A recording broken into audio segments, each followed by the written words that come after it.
As the handcuffs clicked around my wrists under the chaotic flash of red and blue lights, the officer thought he had caught a fleeing suspect. He had no idea the woman smiling at his gun was the only person who could dismantle this entire charade in under 1 hour. The worst part was not my license abandoned in the wrecked car. It was the sickening reason my own family needed me locked in a cell before dawn. My name is Camilla Bishop, and tonight, I became a fugitive. The rain was little more than a persistent, freezing mist against my windshield when the world outside exploded into a blinding frenzy of red and blue. It was not just a single cruiser pulling me over for a broken taillight. 3 patrol cars boxed me in on the slick, black asphalt of Interstate 95, moving in a highly coordinated tactical maneuver that pinned my sedan against the concrete median. The glaring beams of their high-intensity spotlights sliced through the darkness, blinding me completely and turning the gentle raindrops into a swarm of frantic, glowing silver needles. Over the deafening wail of the sirens, a harsh electronic loudspeaker shattered the night air, vibrating right through the glass of my windows. "Driver, turn off the engine. Drop the keys out the window. Place your hands outside the vehicle where we can see them. Do it right now." The voice belonged to a man riding the absolute peak of adrenaline. This was a felony takedown, the kind you see on the news when the police believe the person inside the car has nothing left to lose. I did exactly as I was commanded. I killed the engine, the sudden silence inside the cabin contrasting violently with the chaos outside. I tossed my keys onto the wet pavement and thrust my empty hands into the freezing night air. The rain immediately soaked the cuffs of my silk blouse, plastering the fabric to my skin. Use your left hand to open the door from the outside. Step out slowly. Keep your hands raised. Walk backwards toward the sound of my voice. Every primitive survival instinct in my body screamed at me to panic, to cry, to beg for an explanation, but my professional training kicked in. At Aster Grid Mobility Risk Labs, panic was the enemy of clarity. Panic meant a failure to parse the incoming data. I forcibly lowered my heart rate. I focused solely on the mechanics of respiration. Inhale through the nose for 4 seconds. Hold the breath for 2 seconds. Exhale through the mouth for 4 seconds, as my low heels touched the slick shoulder of the highway. I finally saw the reality of my situation. At least 4 officers were positioned behind their reinforced vehicle doors. Their service weapons were drawn, the black muzzles leveled squarely at my chest and head. The tension in the air was so dense it felt physical. The silence between the officers' shouted commands was deafening, thick enough that I swore I could hear the frantic, uneven thudding of the young rookie's heart standing 15 feet away. "Get down on your knees. Cross your ankles. Do not move." The wet, oily grit of the asphalt bit sharply through the fabric of my slacks, scraping the skin of my knees. Rough, uncompromising hands grabbed my arms, hauling me roughly upward and slamming me face first onto the freezing, wet metal hood of a patrol car. The violent shock of the cold steel sent a dull ache radiating through my ribs. The sharp, unforgiving bite of the handcuffs clamped down hard around my wrists, biting into the bone. The metallic ratchet of the locking mechanism echoed in the wet air like a gunshot. "Camilla Bishop, you are under arrest for felony hit and run involving severe bodily injury and evading the scene of a crime." The officer pressing my cheek into the hood was practically panting. He yanked me upright, spinning me around to face him. He looked young, perhaps 25 years old, but his dark eyes held a profound, deeply personal disgust. He was looking at me not as a citizen, but as a monster who had discarded human life like garbage. "You have the right to remain silent," he began, reciting the Miranda warning with a tremor of barely contained righteous rage. "Anything you say can and will be used against you in a court of law. You have the right to an attorney, a felony hit and run, severe bodily injury." My brain processed these terrifying data points with sterile, detached efficiency. They knew my full name before they even approached my car. They did not ask for my license or registration. They approached with lethal force ready to deploy. They were furiously angry, This meant the narrative had already been completely written, polished, and handed to the authorities on a silver platter. The police had been fed a comprehensive, airtight story before I even knew I was a character in it. "We found the abandoned SUV," a second officer muttered. Stepping into my field of vision, he wore a heavy yellow slicker that dripped dirty water onto my leather shoes. "And we found your wallet right there on the driver's side floorboard. Miss Bishop, you really thought you could just walk away into the night after putting 2 innocent people in the intensive care unit?" My wallet on the floorboard. The scattered puzzle pieces of the last 72 hours snapped together with a violent, sickening clarity as the young officer shoved his hand against my shoulder, guiding me toward the cramped back seat of his cruiser. My mind raced backward in time. 3 days ago, the grand emotional reconciliation dinner at Le Petit Chien, the most expensive restaurant in Stonemere Hills.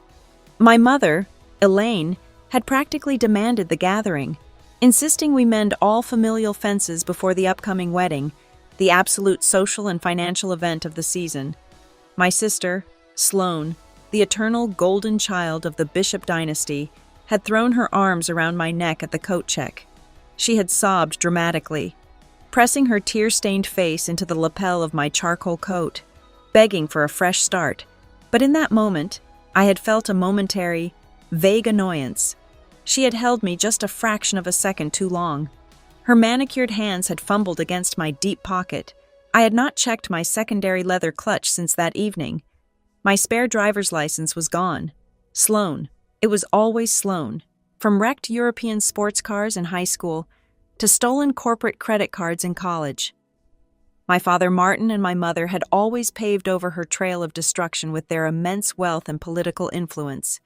But a felony hit and run, especially one resulting in severe injuries, right before her multi-million-dollar merger of a marriage to Grant Holloway, that was a catastrophic liability. A scandal of that magnitude triggered the morality clauses in their prenuptial and investment agreements. It was a mess that money alone could not scrub clean. To save the empire, they needed a scapegoat. They needed someone who fit the demographic profile of the driver.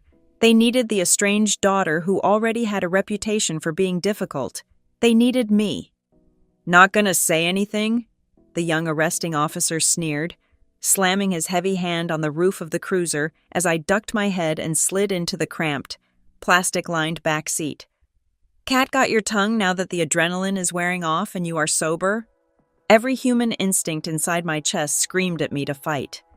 I wanted to yell that I had been fast asleep in my apartment, that I had not driven a vehicle in over 48 hours, that my darling sister was a reckless sociopath who had just framed her own flesh and blood for a blood-soaked crime. But I clamped my jaw tightly shut. I knew exactly how the criminal justice system processed hysteria. Protestations of frantic innocence on the side of a rainy highway only made you look desperate, erratic, and undeniably guilty. Emotional reactions were a massive liability. To tear down a lie this massive, I needed cold, hard, irrefutable data, and I knew exactly where to find it. I let the heavy, reinforced door slam shut, sealing me inside a suffocating microclimate smelling of stale sweat, wet vinyl, and chemical cleaner. Outside, the officers were busy securing my vehicle, their shoulder radios buzzing with harsh, continuous static. Inside the cage, the darkness offered a brief, necessary sanctuary to think.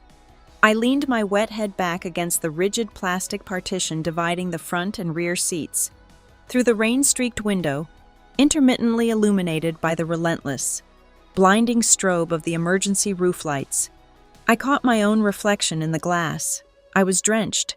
My wrists were bound in steel, and I was formally accused of a violent felony that carried a mandatory sentence of 10 to 15 years in a state penitentiary. Yet, as I sat there, I thought about the servers at Astrogrid. I thought about the encrypted telematics data, the biometric vehicle sensors, and the incredibly intricate, arrogant web of lies my family had just woven to destroy my life. They thought they had buried me. They did not realize they had just handed me the shovel. Slowly, involuntarily, I felt the corners of my mouth twitch. A slow, chilling smile spread across my face. The young officer walked back around to the driver's side to report in. He glanced through the reinforced glass to check on his high-profile prisoner, fully expecting to see a broken woman crying in her hands or a drunken socialite screaming defiance. Instead, he saw that smile. He stopped dead in his tracks, the heavy rain pouring off the rigid brim of his uniform hat, his brow furrowed in sudden, deep unease. For the first time tonight, the righteous, burning anger in his eyes flickered. It was quickly replaced by a sudden, creeping sensation crawling up his spine, the unmistakable realization that something about this perfect arrest was terribly, terribly wrong. To understand how a family decides to feed one of their own to the state penitentiary, you have to understand the architecture of the Bishop household. We were not raised as a family. We were raised as a public relations campaign. My father, Martin Bishop, built his real estate empire in the Ravenport metropolitan area by paving over wetlands and crushing local zoning boards. He viewed every human interaction as a transaction. My mother, Elaine, was the ultimate Stonemere Hills socialite, a woman who treated her reputation like a fragile, priceless artifact for her. A bad rumor was a terminal illness. And then there was Sloane. Sloane was the golden child. She was a perfectly engineered product of their ambition. Blessed with our mother's striking features and our father's absolute lack of accountability, I was the anomaly. I moved out at 18, rejecting the country club memberships and the curated internships. Instead, I built a quiet, impenetrable life for myself at Astrogrid Mobility Risk Labs. I spent my days analyzing vehicle telematics, reconstructing crash physics from raw binary code, and mapping out supply chain risk models. To my parents, my career was an embarrassment. They told their friends I worked in tech support. They had no idea that my daily routine involved dissecting the exact kind of digital footprint my sister was currently trying to pin on me. The pattern had been established decades ago. Whenever Sloane created a disaster, Martin and Elaine functioned as a professional cleanup crew. When she wrapped a German sports car around an oak tree at 19, my father made a quiet donation to the Police Benevolent Association, and the accident report simply vanished. When she racked up $50,000 in illicit gambling debts at 22, my mother liquidated a stock portfolio to settle the balance before the country club gossips could catch wind of it. Sloane never learned to brace for impact because she never actually hit the ground. But this situation with Grant Holloway was entirely different. This was not a minor embarrassment to be swept under a Persian rug. Grant was the heir to the Holloway logistics dynasty. Their upcoming wedding was less a romantic union and more a corporate merger disguised by white lace and expensive floral arrangements. We were talking about a consolidation of assets worth hundreds of millions of dollars. There was a very specific, ironclad morality clause buried deep within the prenuptial and investment agreements. The Holloways were fiercely protective of their corporate image. If Sloane brought a criminal scandal to their doorstep, especially a violent felony involving innocent victims, the entire merger would collapse overnight. She would be left with nothing. So, they needed a scapegoat. They needed someone who could plausibly take the fall without completely destroying the family's core financial structure. The obvious question was why they chose me, the estranged daughter who barely spoke to them. The answer lay in a legal document signed 5 years ago. When my maternal grandmother passed away, she did the one thing my parents never forgave her for. She bypassed Elaine entirely and made me the co-trustee of a highly lucrative, generation-skipping trust fund. I held a 30% voting block on decisions regarding the family's most liquid assets. I could not touch the principal, but I had the power to veto my father's attempts to leverage that money for his risky commercial developments. To Martin and Elaine, I was not a daughter. I was a hostile hostage holder. I was a difficult, uncooperative asset that they could not legally dissolve. Framing me for Sloane's crime was a masterpiece of ruthless efficiency. It protected the Holloway merger, and it conveniently removed the primary obstacle to their trust fund. A convicted felon serving a decade behind bars would easily be stripped of her fiduciary duties by any probate judge in the state of Colorado. After that insufferable dinner 3 days ago, I had returned to my apartment completely unaware that the trap had already been set. I had been working a grueling 48-hour sprint on a massive predictive risk model for Astrogrid. I barely slept. I lived on black coffee and protein bars, my eyes glued to scrolling streams of hexadecimal data. I had no reason to open my secondary clutch. I had no reason to realize I was driving around with only a digital copy of my identification on my phone, while the physical card rested in my sister's manicured hands, waiting to be planted at a crime scene. The beautiful poetic irony of their plan was their fundamental ignorance of how modern life is recorded. They lived in a world where money could erase paper trails and silence human witnesses. They thought a piece of plastic with my face on it, tossed onto the floorboard of an abandoned vehicle, was a definitive conviction. They did not know about the night of the crash, earlier this evening, long before the police sirens shattered the quiet of the highway. My body had finally given out. The exhaustion of the project had hit me like a physical blow. At exactly 9:15, I had collapsed onto my living room sofa. I did not even make it to my bedroom. I just fell face forward into the cushions and let the darkness take me. I was entirely alone in my apartment. I had no human alibi. Nobody saw me sleeping. But my smartwatch, still strapped to my wrist, had been recording the whole time. It captured the drop in my heart rate and a clear sleep window starting shortly after 9:15. It also logged a continuous connection to my home Wi-Fi while my phone remained stationary inside my apartment. While my sister was out in the rain making decisions that would tear two families apart, my devices were creating a time-stamped digital record that put me at home, not behind the wheel. My family had built a perfect, old-fashioned frame job, but they were about to go to war against the architect of a digital fortress. The air in Interrogation Room 2 tasted like oxidized metal and stale bleach. The walls were painted a suffocating shade of institutional gray, designed specifically to strip away a suspect's sense of time and comfort. I sat on a rigid metal chair bolted directly to the concrete floor, my hands resting flat on the scratched surface of the table. The heavy steel door swung open, sucking the dead air out of the room. Detective Lena Torres walked in. She did not swagger, nor did she posture. She moved with the brutal, efficient grace of a veteran investigator who had spent her entire career dismantling the lies of desperate people. She dropped a thick manila folder onto the table. The sharp slap of the cardboard echoed like a gavel. Torres pulled out the chair opposite me and sat down, folding her hands over the file. She had dark, assessing eyes that immediately categorized me. To her, I was not a senior data analyst. I was just another entitled resident of the wealthy suburbs who thought money could absorb the impact of a horrific decision. "I am going to make this very simple," Torres began, her voice a low, gravelly baritone that commanded absolute attention. "I have a holy trinity of evidence sitting right here in this folder. Item 1.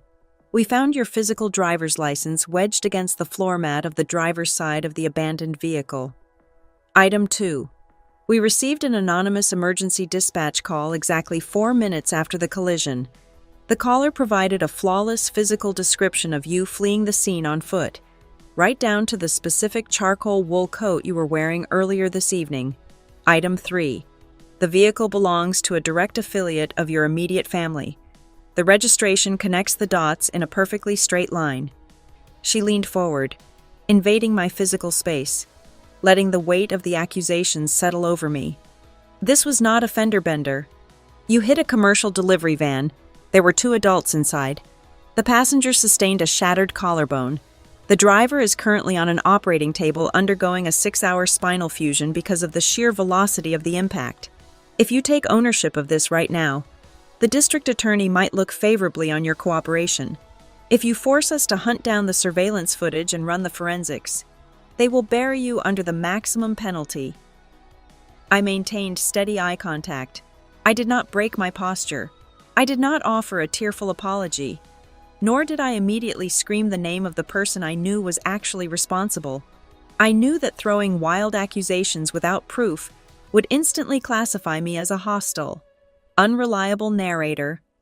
"This story is too neat," I said, keeping my vocal register low and perfectly flat. "Therefore, it is wrong." Torres narrowed her eyes, a muscle feathering along her jawline. She was accustomed to panic. She was accustomed to arrogant indignation. She was not accustomed to analytical detachment. I want to see the plastic bin containing my confiscated personal effects, I continued, projecting total calm. And I am formally invoking my right to counsel. However, I do not want a public defender.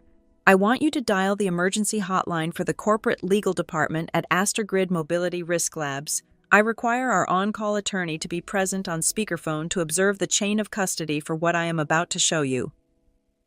Torres studied me for 10 long seconds. She was calculating the risk. Finally, she stood up, walked to the door, and signaled a uniformed officer. 5 minutes later, my clear plastic property bin was placed on the table, and a groggy but sharply alert corporate attorney was patched through the room's landline speaker. "Counsel is present," the attorney announced through the static. "State your intent." "Detective Torres," I said, looking directly at the investigator, "with your explicit permission and under the visual observation of the camera in the corner of this room, I am going to reach into my bin. I am going to unlock my personal smartphone. I will place it flat on the table. I will not open any messaging applications. I am only going to open my native health tracking software and my home network diagnostic logs." Torres gave a curt, suspicious nod. "Do it slowly." I retrieved my phone. My fingers were slightly stiff from the freezing rain, but I smoothly authenticated the biometric scan. I placed the glowing screen in the center of the scratched metal table, rotating it so Torres had the optimal viewing angle. I opened the application synced to the smartwatch that was still strapped to my wrist. "The collision occurred at exactly 10:45 this evening," I stated, tapping the screen to isolate the timeline. "Look at the physiological data. From 9:15 until the moment your officers pounded on my apartment door, my heart rate was resting at a steady 52 beats per minute. I was in the 4th stage of a deep delta wave sleep cycle. You can see the continuous biometric stream." I swiped the screen, opening the application that controlled my smart home infrastructure. "Now look at the wireless local area network logs. At 10:45, my phone and my watch were statically connected to my bedroom router. There was 0 geolocation deviation. Finally, look at the encrypted registry for my front door deadbolt. The lock engaged at 8:30 this evening when I returned from work. It did not disengage a single time until I opened it for your arresting officers." Torres stared at the cascading lines of data. I could see the rigid certainty in her posture begin to fracture. She was a pragmatic investigator. She knew that faking a unified, multi-platform digital footprint across encrypted health sensors and independent home servers required a level of sophisticated premeditation that completely contradicted the chaotic nature of a hit-and-run accident. But Torres was not a rookie. She immediately identified the logical gap in my defense. "This is a compelling digital alibi," Torres conceded, her tone losing its aggressive edge but maintaining its sharp skepticism. "It strongly suggests your physical body was inside your apartment, but data can be manipulated. Phones can be left on nightstands while people slip out through fire escapes. More importantly, this does not answer the fundamental questions. If you were asleep, who placed your physical license on the floorboard of that SUV? And who made the anonymous phone call perfectly describing your jacket?" She tapped a pen against the manila folder. "This alibi proves you might not have been behind the wheel. It does not prove you are the victim of a conspiracy." I looked at the closed folder, then back to her dark, assessing eyes. The power dynamic in the room had finally shifted. I was no longer a suspect pleading for mercy. I was an expert stepping into my domain. "Then do not close the file too early, Detective," I replied, my voice dropping to a cold, razor-sharp whisper. "You are sitting across from someone who understands how modern cars tell the truth better than their drivers do." Torres leaned back, her chair scraping harshly against the concrete floor. The heavy skepticism in her posture was suddenly replaced by a sharp, calculating focus. I had her attention, but now I needed to give her the architectural blueprints of my sister's disaster. My employer, Grid Mobility Risk Labs, holds the exclusive commercial data contract for the entire Holloway Logistics fleet, I explained, keeping my tone strictly professional. That includes the personal corporate vehicles assigned to executive family members. Grant Holloway drives a heavily modified, top-tier luxury sport utility vehicle. It is basically a rolling server rack. Under standard emergency law enforcement protocols, I have authorization to access the back-end telematics interface, but you need to act right now. Torres frowned, her dark eyes narrowing. Why the sudden rush? Because the Holloways employ a ruthlessly efficient private crisis management team, I replied. The moment they realize a catastrophic injury collision involves one of their flagship vehicles, someone in their information technology department will initiate a remote wipe of the onboard crash telemetry to limit their civil liability. You need to call your night duty prosecutor and secure an emergency data preservation order within the next 10 minutes. Freeze the servers before they realize we are looking. Torres did not hesitate for a single second. She pulled her shoulder radio, ordered a uniform to bring her a secure terminal laptop, and stepped out into the hallway to make the urgent call. When she returned 15 minutes later, she had the district attorney on speakerphone and an active preservation warrant digitally signed. I guided her through the login gateway, bypassing the consumer-facing applications and diving straight into the raw hexadecimal streams of the vehicle's event data recorder. Let us look at the precise moment of impact, I said, pointing at the cascading lines of data illuminating the laptop screen. A normal driver reacting to an unexpected obstacle will instinctually slam on the brakes. Look at the brake pressure sensors at the exact millisecond of the collision. It registers absolute zero. Now look at the electronic throttle control. It is open at 85%. The driver was actively accelerating through the point of impact. That is not distracted driving. That is a pure, alcohol-fueled panic response. Torres leaned in much closer, tracing the data columns with the plastic tip of her pen. Now, let us identify the actual operator, I continued, pulling up the digital driver profile logs. Modern luxury vehicles do not just unlock, they recognize the specific radio frequency of the key fob and adjust the cabin accordingly. The vehicle was unlocked using secondary fob number 2. Look at the profile history. Until 2 weeks ago, this exact fob was registered under the name Sloan. It was recently changed to a randomized alphanumeric string, likely an attempt by Grant to clean up his digital footprint before the wedding. But the hardware identification address remains entirely identical. I opened another window, translating the ergonomic sensor data into a visual wireframe representation of the cabin. Look at the interior configuration triggered by that specific fob, I instructed. The driver's seat weight sensor recorded a mass of 115 pounds. I weigh 135 pounds. The steering column was electronically telescoped outward by 3 inches, and the seat was elevated by 2 inches. I am 5 feet 9 inches tall. My sister is 5 feet 4. This physical configuration matches her exact biometric profile. If I had been driving that car tonight, my knees would have been brutally crushed against the dashboard. Torres was furiously taking notes on her legal pad, her previous hostility having entirely evaporated. We were no longer cops and suspect. We were 2 analysts dismantling a complex crime scene. There is one more crucial cabin detail, I said, pulling the internal audio warning logs. Look at the sequence right before the vehicle shifted into drive. The unbuckled seatbelt warning chime activated 14 consecutive times. The transmission sensor shows the car shifting from park to neutral, then back to park, then finally into drive, all while the chime is screaming. My sister insists on wearing 4-inch stiletto heels to every evening event. She cannot feel the pedals properly, and she always struggles to engage the heavy column shifter in Grant's oversized vehicle.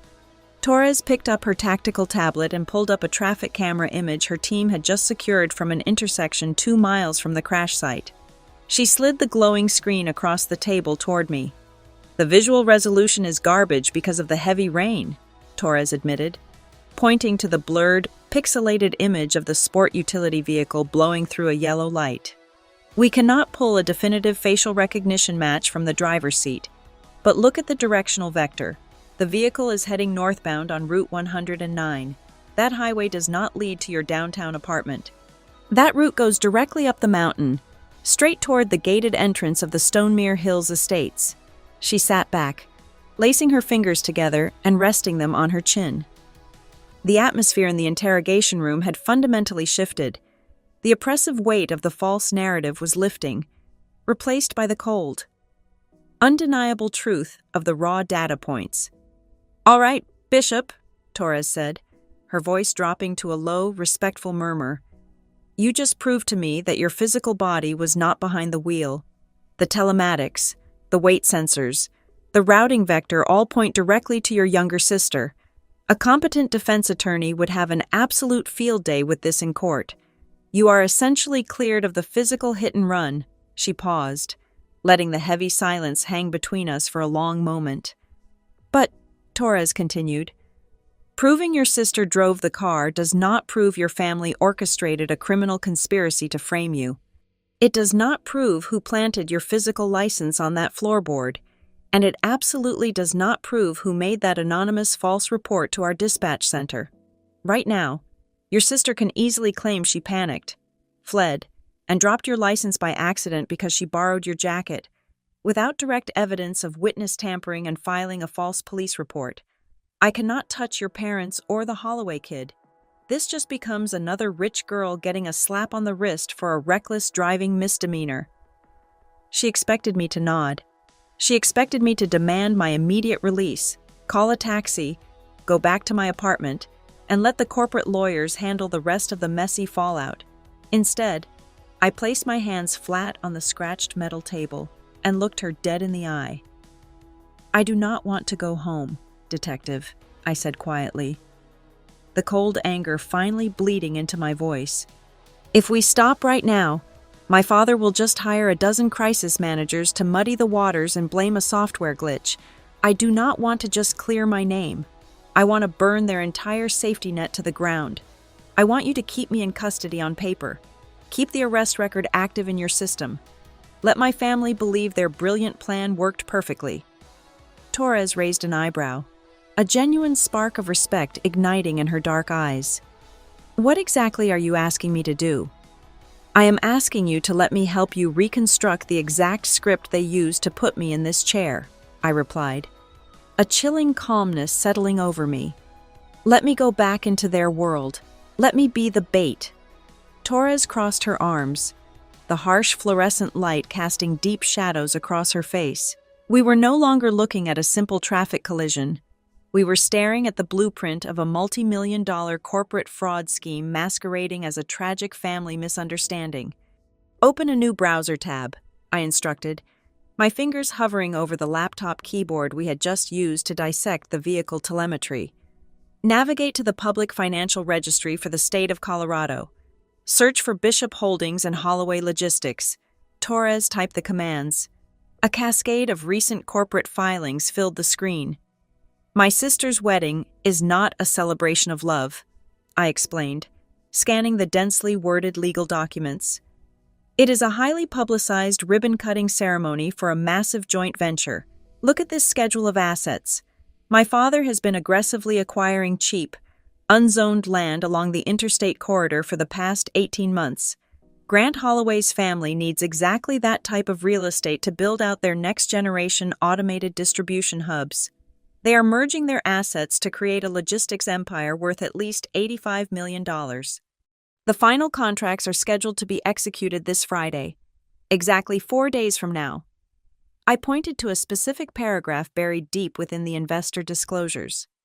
"There is the kill switch. The institutional backers financing this merger demanded a strict reputation and morality clause, if any key stakeholder, which now includes my sister as Grant's future wife and a newly appointed board member, is indicted for a severe criminal offense. The banks have the unilateral right to withdraw their capital immediately. A driving under the influence charge coupled with a felony hit and run would absolutely detonate the entire $85 million deal before the ink could even dry." Torres leaned forward, the pieces locking into place in her mind. "So your father does not need to protect Sloan forever. He only needs to buy enough time to get past the closing bell on Friday." Once the funds are transferred and locked into the new corporate entities, the banks cannot easily pull out. He just needed a temporary scapegoat to absorb the police attention for a few days. Exactly, I said. And the anonymous phone call was the catalyst they used to force your hand. Torres tapped her pen against her chin, her eyes narrowing as she recalled the dispatch report. She pulled a digital audio file from her secure police server and hit play. A heavily muffled, frantic female voice filled the interrogation room, describing a woman fleeing the scene of the crash. "Listen closely to the specific details," Torres murmured. The voice on the recording gasped for air, sounding artificially panicked. "She ran toward the alley. She was wearing a charcoal gray wool coat. It had this distinct, asymmetrical collar. Dark slacks, leather shoes." Torres paused the playback. That collar gave us an incredibly precise clothing description for a dark, rainy night from 50 feet away. "It is precise because it is entirely fabricated from memory," I replied, a wave of profound disgust washing over me. "I was wearing that exact charcoal wool coat with the asymmetrical collar 3 nights ago at our family dinner. It is a designer piece. It is very memorable, but I did not wear it to work today. I left it hanging in my front closet. When your officers arrested me tonight, I was wearing a standard black trench coat. The person on that recording did not see a woman running from a wrecked vehicle. They saw me at a restaurant 72 hours ago and read my outfit from a prepared script." I paused, letting the silence emphasize the betrayal. "That voice belongs to my mother. She used a burner phone to ensure you would rush to my apartment and arrest me before I had any opportunity to gather my own digital alibi." Torres exhaled a long, heavy breath, realizing the sheer audacity of the Bishop family's manipulation. But as I stared at the vehicle diagnostics still running in the background of the laptop, a new, far more disturbing anomaly caught my attention. The conspiracy was not contained to my parents' living room.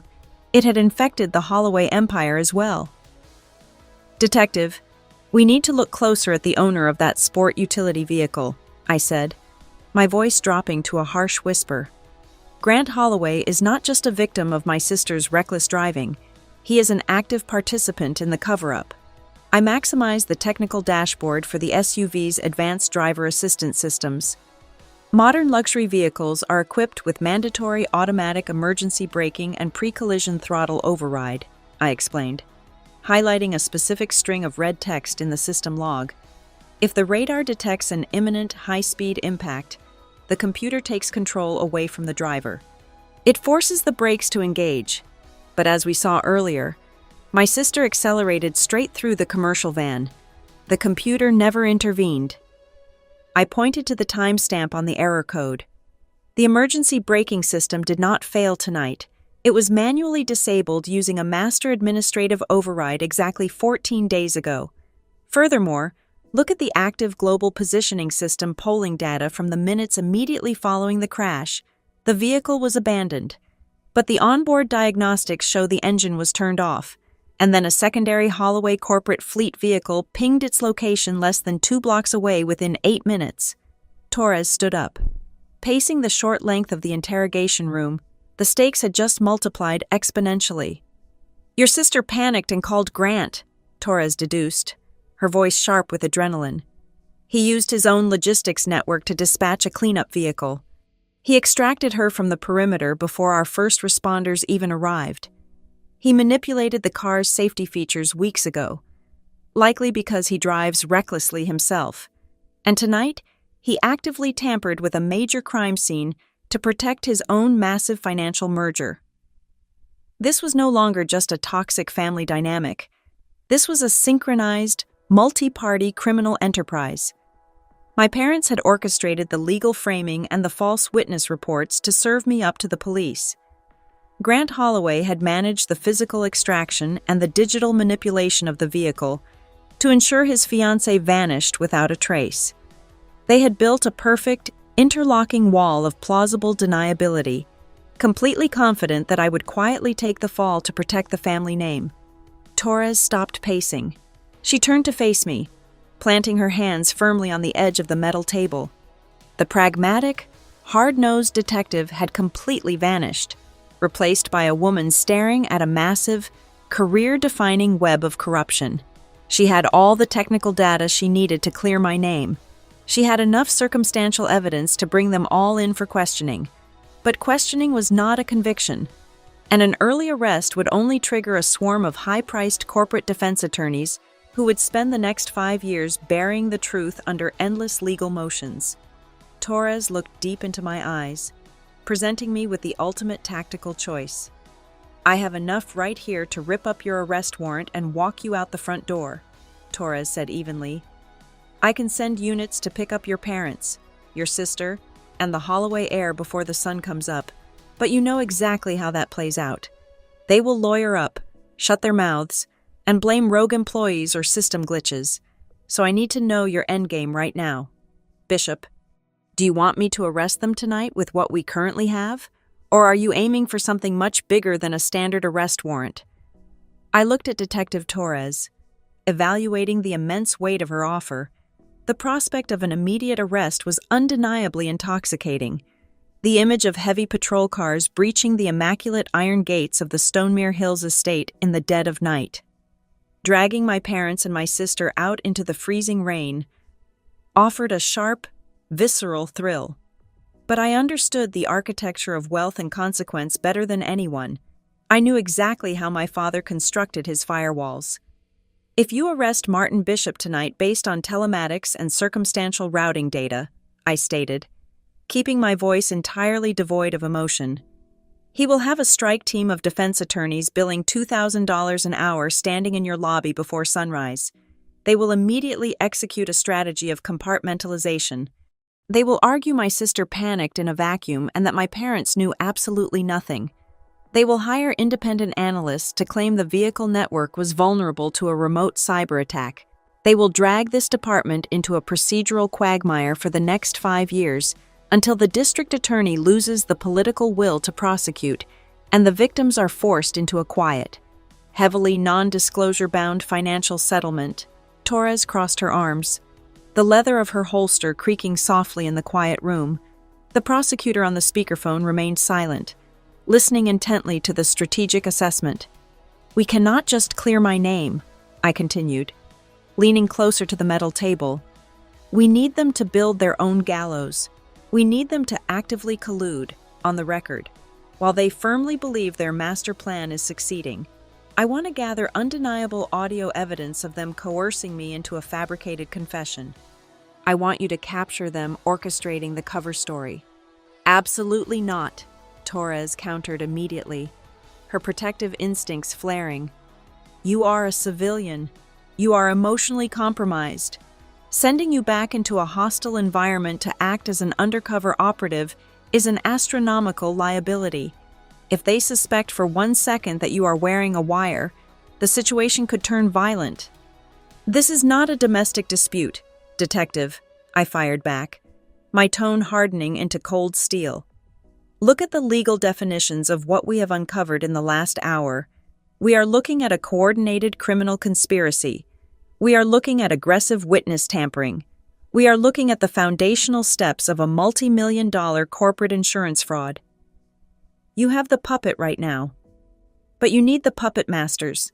I am the only person who can walk into that house and make them freely admit to pulling the strings." The heavy silence stretched across the interrogation room. Torres looked at the digital log still glowing on the laptop screen, then down at my hands, which remained perfectly steady. She pressed the mute button on the phone console, conferring silently with the unseen prosecutor for 2 agonizing minutes. When she unmuted the line, her posture had fundamentally changed. "Stand up," Torres ordered. I stood.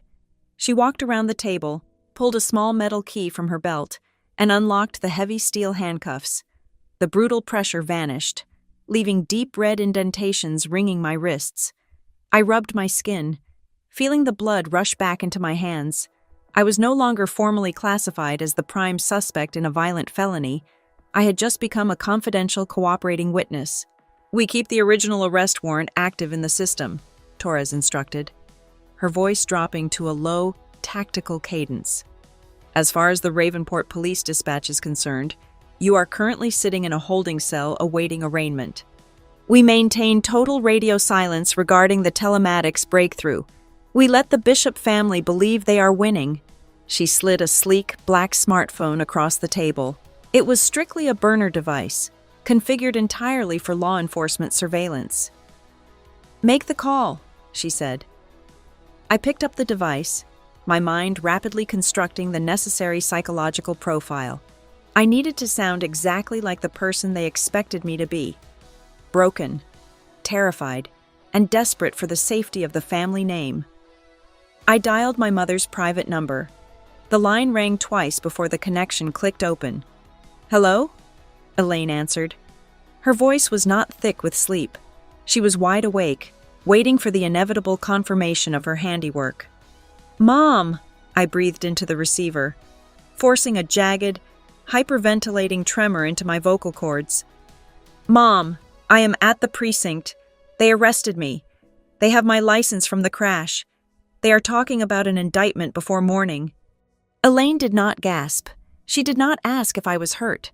She transitioned instantly into the role of a seasoned crisis manager. "Listen to me very carefully. Camila," Elaine commanded, her tone dropping into a chillingly calm, authoritative register. "Do not say another word to anyone in that building. Do not call the public defender. Do not invoke your corporate counsel. You will tell them you are exhausted and you are invoking your right to remain silent until your family secures private representation. Do you understand me?" "I am terrified," I choked out, squeezing my eyes shut to manufacture a convincing sob. "I need help. I need you to help me." There was a brief rustling on the other end of the line. The phone was being passed. "Camilla, it is your father." Martin's voice boomed through the tiny speaker, heavy with artificial paternal comfort and absolute, domineering control. "Stay completely quiet. I am dispatching a bail bondsman and our primary fixer right now. You just come straight home the moment they process your release. We will take care of everything." "We will take care of everything." It was the exact phrase he had used when Sloan wrecked the sports car. It was the exact phrase he used when he needed someone to quietly absorb a catastrophic loss. To the police listening on the wire, it sounded like a supportive father. To me, it was a death sentence. "Okay," I whispered, letting the line go dead. I looked up at Torres. The trap was successfully primed. My family believed I had swallowed the hook, line, and sinker. They believed I was coming home to seek their protection, completely unaware that I was bringing the full, devastating weight of the justice system right to their front door. The next meeting would take place within the opulent, suffocating walls of the Stonemere Hills mansion. I was going to walk into their fortress.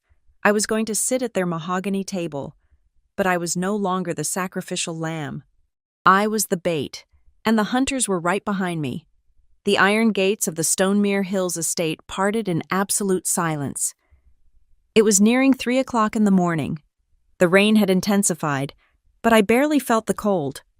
Beneath my still damp silk blouse, an ultra-thin digital transmitter was taped tightly against my ribs, continuously broadcasting a highly encrypted audio feed directly to Detective Torres and her surveillance unit parked 3 blocks away in an unmarked utility van. I stepped out of the rideshare vehicle, deliberately forcing my shoulders to slump. I let my hands tremble. I needed to embody the absolute physical and emotional collapse of a woman whose life had just been violently derailed. When the heavy mahogany front door swung open, I did not find a weeping mother waiting to embrace her traumatized child. Elaine stood in the grand foyer, her posture rigid, her eyes conducting a rapid clinical assessment of my physical state. She wore a pristine cashmere wrap, looking entirely out of place for a mother whose daughter had just been released from a police holding cell. "Come into the study," she commanded, her voice devoid of any maternal warmth. She did not ask if I was okay. She did not ask how they treated me. She simply grabbed my elbow and steered me toward the back of the sprawling house. The air inside my father's private study felt suffocating, thick with the scent of aged leather and unyielding ambition. Martin Bishop was seated behind his massive walnut desk, looking exactly like a man managing a hostile corporate takeover rather than a family crisis. He gestured for me to sit on the low leather sofa opposite him. I sank into the cushions, pulling my knees tight together, letting my hands shake visibly in my lap. "I am so scared," I whispered, pitching my voice an octave higher to mimic raw panic. "They read me my rights. They put me in a cage. I do not know what to do." Elaine immediately stepped into her role as the crisis coordinator. She sat beside me, placing a cold hand over mine. "Listen to me, Camila. You have experienced a severe trauma. The mind does terrible things under that kind of stress. You need to remember that you were confused. You were completely overwhelmed by the rain and the noise. You panicked, and your memory of the event is entirely fragmented. You cannot recall the specific details because you were in a state of sheer shock. Do you understand? That is the absolute truth we are working with." She was feeding me the exact legal defense they had pre-selected. It was a beautiful, terrifying performance, and every single syllable was being captured by the wire against my chest. Martin leaned forward, sliding a crisp, white document across the polished surface of his desk. "Our legal team drafted this preliminary statement an hour ago," my father stated, tapping a heavy gold pen against the paper. "It is a soft declaration. It acknowledges your presence at the scene, but heavily emphasizes your psychological distress and disorientation. Signing this tonight gives our lawyers the leverage they need to approach the district attorney first thing tomorrow morning and negotiate a quiet, favorable plea arrangement before the grand jury convenes. We take control of the narrative right now." I stared at the document. It was a confession disguised as a plea for psychiatric mercy. Before I could formulate a response, the heavy oak doors of the study burst open. Sloane stumbled into the room. Her eyes were rimmed with angry red, and her expensive makeup was slightly smudged, but the frantic energy radiating from her was not born of remorse for the two people currently lying in hospital beds. It was the raw, unadulterated terror of a woman watching her $85 million merger slowly circle the drain. "Is it done?" Sloane demanded, her voice shrill and accusatory, completely ignoring my disheveled state. She glared at our father. "Did she sign it? Grant's parents are calling my phone every 20 minutes. They are threatening to halt the escrow transfer. We need a definitive press release by sunrise." I looked at my younger sister, letting a perfectly calibrated look of confusion wash over my face. I needed to escalate the tension. I needed them off balance. "I do not understand," I said, my voice wavering perfectly. "If I was driving, and I ran away, what happened to the car? Where is Grant's sport utility vehicle right now?" The temperature in the study plummeted instantly. All three of them froze. It was not a casual pause. It was a sudden, violent cessation of movement, as if all the oxygen had been vacuumed out of the room.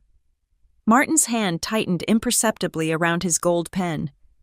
Sloane's breath hitched in her throat, her eyes darting frantically toward our mother. That single half-second of terrified silence was a more damning admission of guilt than any signed confession. Elaine, always the first to try and seal a breach, scrambled to patch the hole in their story. "The police have it, obviously," Elaine stammered, her usually flawless composure showing a hairline fracture. "They impounded it after they responded to the emergency call. Thank God that anonymous witness dialed 911 when they did. The dispatcher log said the call was only 47 seconds long, but it was enough to get the paramedics there." I kept my expression entirely blank, but internally, a surge of adrenaline rushed through my veins. She had just handed me the executioner's axe. 47 seconds? I repeated softly, looking directly into my mother's eyes. "How could you possibly know the exact duration of the emergency call? I never told you that. The police never told me that." Elaine's face drained of all color. Her mouth opened, but no sound came out. She realized instantly that she had just quoted a detail that only the person who made the fabricated call could possibly know. "Shut your mouth, Elaine!" Martin roared, slamming his fist onto the walnut desk with enough force to rattle the expensive crystal decanter sitting on the edge.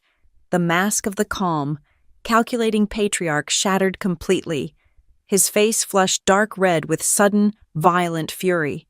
He stood up, towering over the desk, pointing a trembling finger at me. "You will stop asking questions," my father snarled, his voice stripped of all paternal pretense, revealing the ruthless corporate predator beneath. "You are going to take this pen. You are going to sign the bottom of this page. You are going to do exactly what this family requires of you tonight before the morning news cycle gets a whiff of this disaster. I will not let you destroy this merger with your endless, selfish insubordination." He shoved the document closer to the edge of the desk, the heavy gold pen rolling to a stop right in front of me. I leaned forward slowly, extending my trembling hand as if to surrender, but my eyes bypassed the confession entirely. Resting just beneath the edge of his leather desk blotter was another document. It was partially obscured, but the bold, red logo at the top was unmistakable. It was a fast-tracked commercial claim form from Century Guardian Insurance, the primary underwriter for the Holloway logistics fleet. They were not just framing me to save the wedding and the corporate merger, they were actively preparing to file a massive, fraudulent property damage and liability claim against their own insurance network, using my fabricated confession as the foundational evidence. The trap was not just for me. It was a multi-tiered financial crime, and they had just laid out all the blueprints while the police recorded every single word. The extraction of the audio files took less than 10 minutes in the back of the surveillance van. Torres and the night-duty prosecutor listened to the playback in profound silence. They heard my father completely lose his temper. They heard my mother slip up about the exact length of the 47-second emergency dispatch call. They heard the desperate, frantic scramble of a family actively constructing a wall of perjury. "This is spectacular," the prosecutor's voice crackled over the van's encrypted speakerphone. "We have the bishops dead to rights on witness tampering and conspiracy to commit fraud, but we are missing the crucial anchor. If we want to detonate this $85 million merger and bring the Holloway family into the indictment, we need to prove Grant Holloway was not just a passive bystander whose vehicle was stolen by his panicked fiancée. We need a definitive digital or physical link proving he orchestrated the cover-up." I did not say a word. I simply pulled the rugged tactical laptop onto my lap and reopened the secure portal to the Astergrid mobility servers. The answer was always buried in the code. "Look at the administrative logs for the disabled pre-collision braking system," I told Torres, highlighting a specific string of back-end commands. "A driver cannot permanently disable that safety feature from the dashboard interface. It resets every time the ignition cycles. To kill the system entirely, someone had to access the root directory using a dedicated diagnostic tool, and they did. The system was flashed and overwritten exactly 14 days ago." I cross-referenced the network gateway logs. The command was not sent over a cellular connection. It came through a wired local network registered to the private garage at the Holloway estate. The diagnostic session was authenticated with credentials assigned to Grant Holloway's admin profile. That does not look like panic after the crash. It looks like premeditation 2 weeks before Torres could process the implication of the premeditated tampering. Her secondary department phone vibrated. She answered, her face remaining rigidly neutral as she listened to a frantic voice on the other end. When she hung up, a predatory smile touched the corners of her mouth. "That was an anonymous tip from the senior event manager coordinating the wedding," Torres announced, pulling up a digital map of the downtown area. "She is terrified of being implicated as an accessory. She claims she saw Grant Holloway and your father having a highly aggressive, hushed argument in a secluded hallway of the venue right around the time of the collision. More importantly, she gave us the exact location of Grant's private parking bay at the logistics facility. Within 30 minutes, Torres had leveraged the anonymous tip to secure a preservation order for the venue's closed-circuit security cameras. The high-definition footage from the rear loading dock told a story that destroyed any remaining illusion of Grant's innocence, exactly 20 minutes after the impact on the highway. A sleek black corporate sedan pulled into the loading bay. Grant Holloway was behind the wheel. The rear door opened, and my sister stumbled out. She was soaked from the rain, shivering violently, and visibly hyperventilating. Grant did not look shocked. He looked annoyed. He grabbed a heavy canvas duffel bag from the trunk, grabbed Sloane by the upper arm, and aggressively marched her into a blind spot behind the catering tents. 15 minutes later, Sloane emerged wearing an entirely different outfit, a pristine silk dress and a trench coat that had never seen a drop of rain. Grant had not just picked her up. He was the architect of her vanishing act. He had orchestrated the extraction, managed the physical evidence, and likely instructed my mother on exactly what to say to the emergency dispatcher. My burner phone suddenly lit up the dark interior of the van. The caller identification displayed Elaine's private number. Torres hit the recording switch and nodded. I answered, pressing the phone to my ear. "Camila, darling," my mother began. The frantic crisis manager from the study was gone. In her place was a woman deploying emotional terrorism with the precision of a scalpel. She began to cry. Soft, manufactured sobs that sounded incredibly convincing. "We are just so worried about you. Your father and I have been talking. You have been working such long hours at that technology company. You seem so erratic lately, so confused about reality." She paused, letting the silence hang like a blade. "If you do not sign that statement by noon tomorrow," Elaine continued, her voice hardening into ice, "your father is going to make a few very painful phone calls to the board of directors at Astrogrid. We will tell them you are suffering a severe psychological breakdown. We will tell them you are a liability. We will have you medically evaluated. Camila, we will make sure you never work in data analytics again. Do the right thing for your family. Protect your sister." She terminated the call, instead of feeling the familiar suffocating weight of my family's control. I felt absolute clarity. They were attempting to destroy my professional reputation to build their alibi.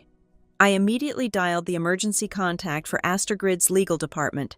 Within 5 minutes, our senior corporate counsel was actively compiling my flawless quarterly performance reviews, my recent psychiatric clearance for handling classified logistics data, and drafting a preemptive cease and desist order regarding any defamatory medical claims.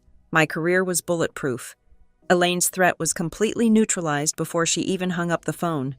Torres leaned back against the metal wall of the van, tapping the screen of her tablet. "I have enough evidence to secure a conditional emergency search warrant for both estates right now.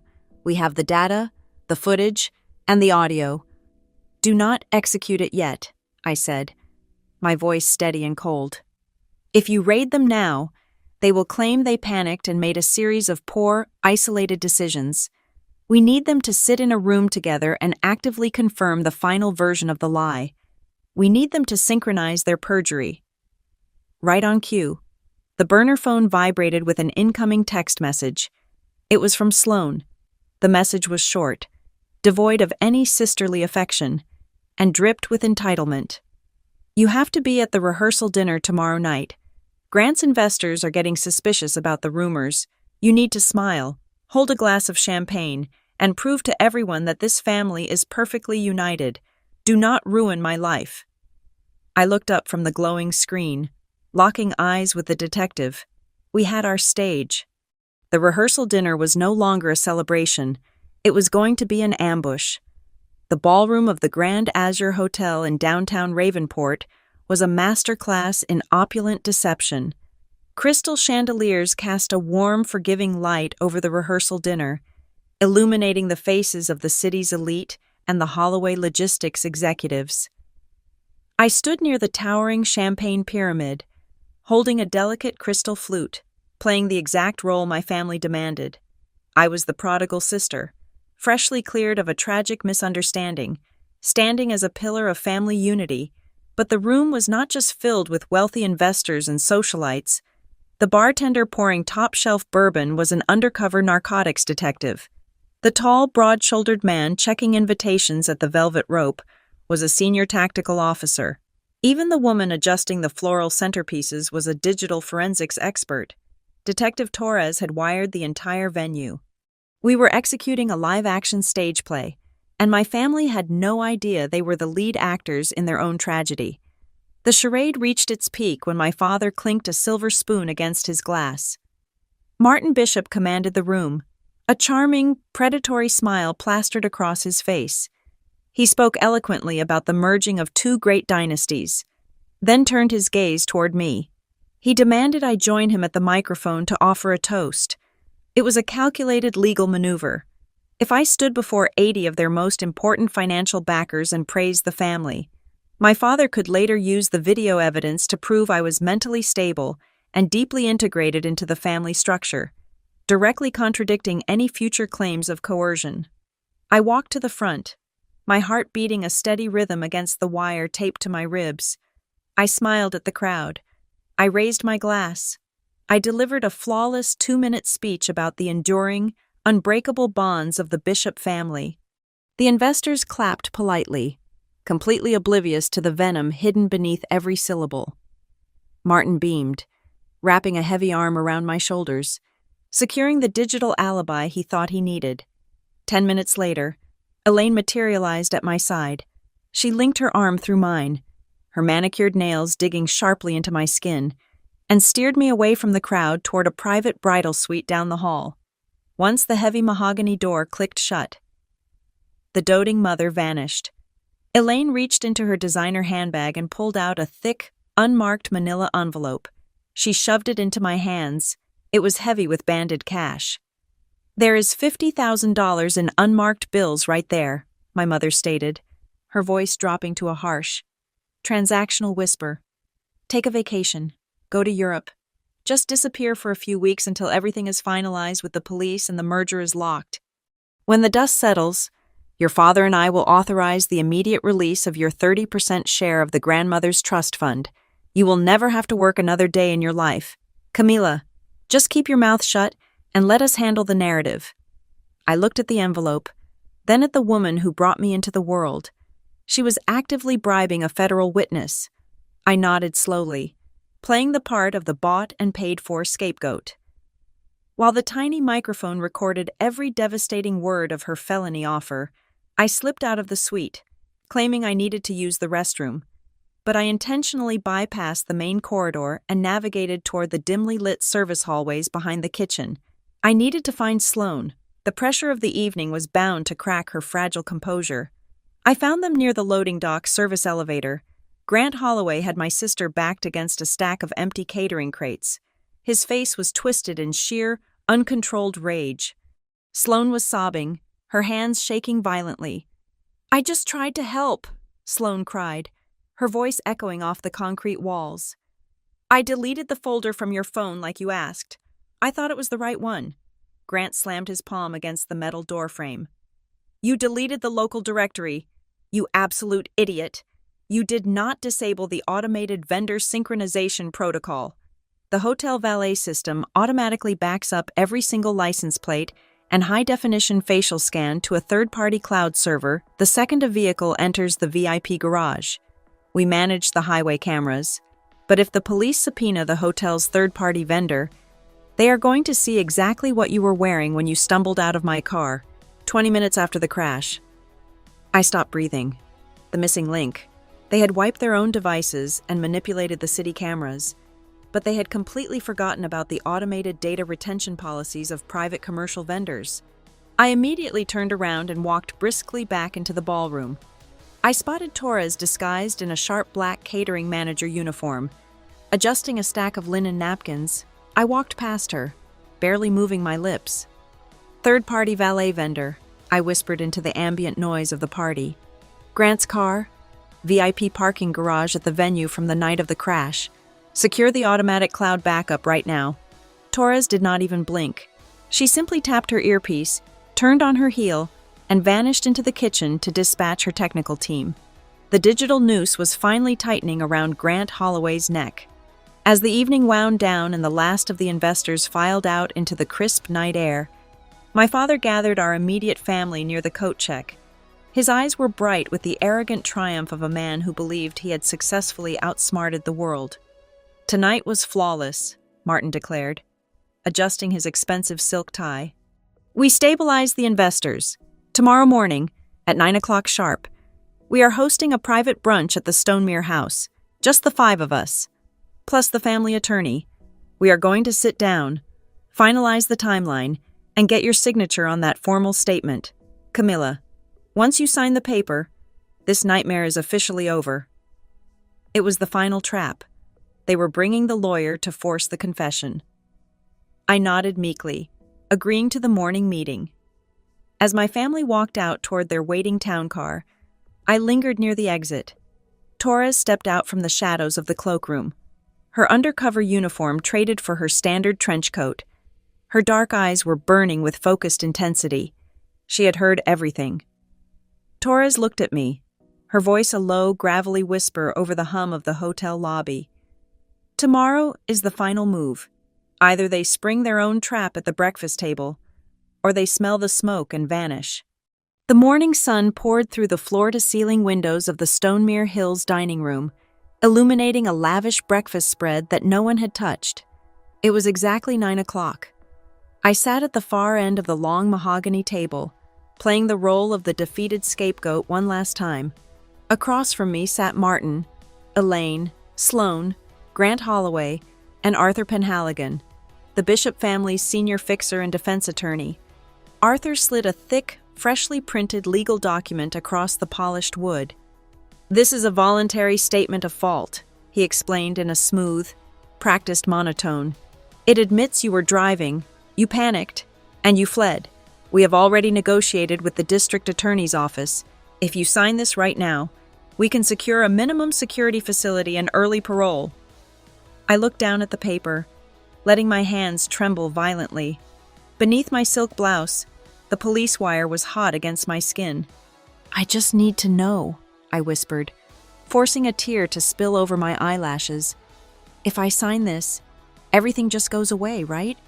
It is all completely handled?" Martin leaned back in his leather chair, swirling his black coffee. He could not resist the urge to gloat. "I handled the witness report myself. Camilla, I paid off the right people, and I scrubbed the narrative clean. We built an absolute firewall around your sister. The police bought the anonymous tip hook, line, and sinker. The only piece missing from this perfect defense is your signature on that line." I turned my gaze toward Grant. "And the car? They will not find anything tying Sloane to the sport utility vehicle?" Grant scoffed, rolling his eyes at my apparent ignorance. "I wiped the onboard administrative directory 2 weeks ago to disable the telemetry, and I personally drove Sloane away from the loading dock last night. I swapped her clothes and dumped the damaged vehicle where it looked like a simple joyride theft. It is basic damage control. You are worrying about absolutely nothing." He thought he was explaining corporate crisis management. In reality, he had just confessed to a half-dozen federal and state felonies directly into a live police microphone. Arthur uncapped a heavy gold fountain pen and placed it deliberately on top of the contract. "Sign it. Camilla, let us end this." I reached for the pen. My fingers hovered over the gold barrel. Then, the heavy brass doorbell echoed through the mansion. It was not a polite ring. It was a continuous, aggressive blare, followed immediately by the splintering crash of the front door being breached by a tactical ram. Heavy combat boots thundered across the Italian marble foyer. Before Martin could even push his chair back, the dining room was swarming with armed officers, state prosecutors, and Detective Torres. Torres walked straight to the head of the table, her badge glinting in the morning light. Martin Bishop, Elaine Bishop, Sloane Bishop, and Grant Holloway. Nobody move a single muscle. Arthur jumped up, his face flushed with indignation. "This is an illegal intrusion. I am their legal counsel, and I demand to see a warrant immediately." Torres calmly slapped a thick stack of warrants onto the mahogany table, right on top of my fabricated confession. "I have warrants for the entire estate, counselor, and we do not need a confession anymore."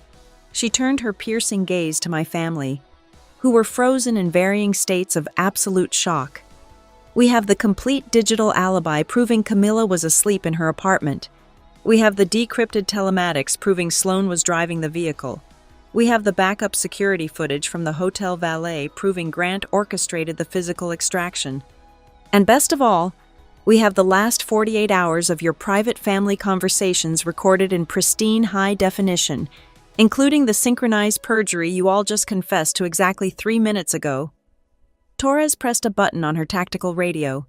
The clear, undeniable audio of Sloane crying about her $85 million merger over the lives of the victims filled the dining room.